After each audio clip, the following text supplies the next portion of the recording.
Hey, what's going on everyone? Dominic the Primetime Treasure Hunter here. You know, it's been a while since I've done a shipping tip video with you, so I figured I would do another one. In this one, I'm going to show you how to create a customized double box by using two boxes that are exactly the same size. Now, that might sound strange to hear at first because you think, how could you put one box inside another one if they're exactly the same size? I mean, look at this right here, for example.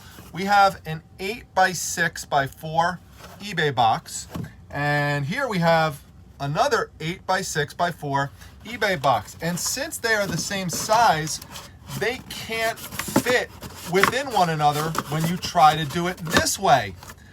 But that's why we've got to go to the super secret Primetime double box. That's what I'm going to call this technique, and let me show you how we would put it into action. Now, this is different from what you would normally think of as a double box, because in most situations when you're thinking of a double box, you're thinking of protecting something that's, you know, valuable, breakable. So, you know, you put it in like something like this smaller box, and then you put it inside the bigger box, close the flaps, and then send it off. That's what is traditionally thought of as double boxing. But there's another way to do something like this, and I'm going to use as an example these three books, which you may remember seeing me source at an estate sale a few months ago. Here's the side of it. They're from another, it's in another language, but they sold today for $25.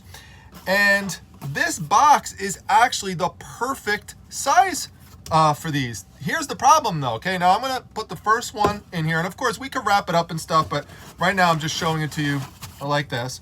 So you can see here, look at that. That's a really nice fit. I mean, there's like barely any space. If I shake it, it doesn't move. So it's great. Okay, so now I'll put the second one in here. And this works too. I mean, this pretty much covers it up. They're both in here. But what's the problem? Well, problem is I still have this book that I've got to get in here, or I'd like to get in here, but I can't because I ran out of space.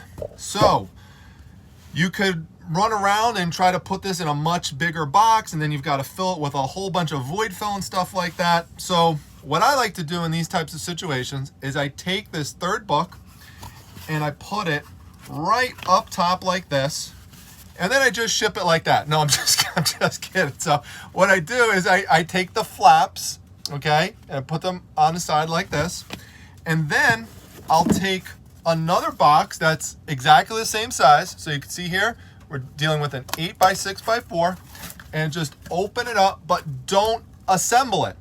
And then what you could do, and I'll tilt this down a little bit, is you'll see you could just fit this right around the top of the box here. So watch this. I'll just put this here. Just make sure you grab the corners. You could put some tape around the corners as well if you want to, you know, have less of an issue of, you know, dealing with trying to make sure they go around them. But look at this. It slides right over it like that. So here we go. Now it's covered it. Now we have a little bit of space right here. So what you could do if you want, you could take like a tiny bit of void fill, like you might want to take some air pillows, or you could take some, you know, some bubble wrap like that, and just lay that, you know, one little piece right up top like that. And then what you do is you just close your flaps and push it down like that, so get it nice and snug. And now look at that. You've created your own customized Primetime double box. You've only used one tiny little bit of void fill, and you also reduced the box size because you've made this almost a perfect fit, which, depending on what it is that you're shipping out, especially if it's like a priority mail item, that could really save you some money. It could prevent you from going up to another pound rate in terms of what you'd have to pay for shipping. So you could make some savings off of it. So you can just close it up like this, and just, you know, you just want to make sure you tape your edges up. Like right here, like for example, this flap right here, we just go like this, and just seal it tight. And then we just go to the other end, Same exact thing. You could do this with any boxes that are the same exact size, just using this little technique. And by the way, you could, I mean, this just did nothing moving inside, which is another tip with books. Yeah, you could wrap up the books, and a lot of times I will wrap up the books and, you know, just to give them the extra protection. But if you have a perfect fit, like a glove like this, nothing's gonna happen to these books inside when they're like this. You're gonna be good to go.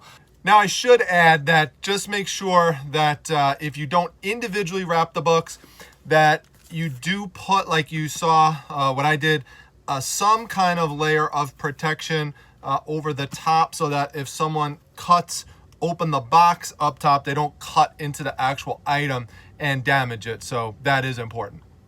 So, you know, it's optional depending on what you want to do, but you know, make sure, by the way, if you don't put anything around it, like any kind of bubble wrap or something, make sure, especially in the winter months, that you're covering up the sides here, because you see these little spaces and these little holes.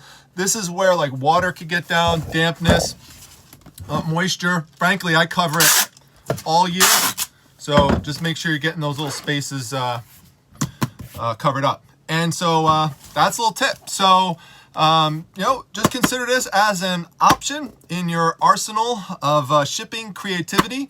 If you ever use the Primetime Double Box, let me know down below in the comments section, and be sure to pass this on to somebody else.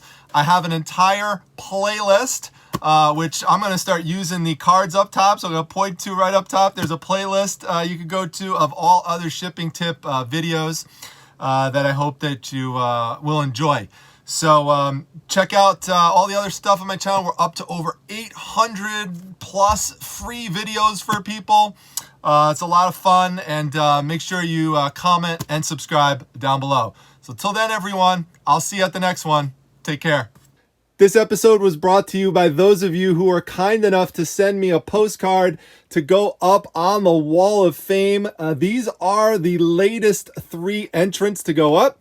This one here was sent to me by none other than Jessie Shops herself. I love it. The 3D image of the great white shark coming out right through those big shark jaws, and then you've got the other sharks swimming around it. It's just so cool. I love it so much. She knows me so well.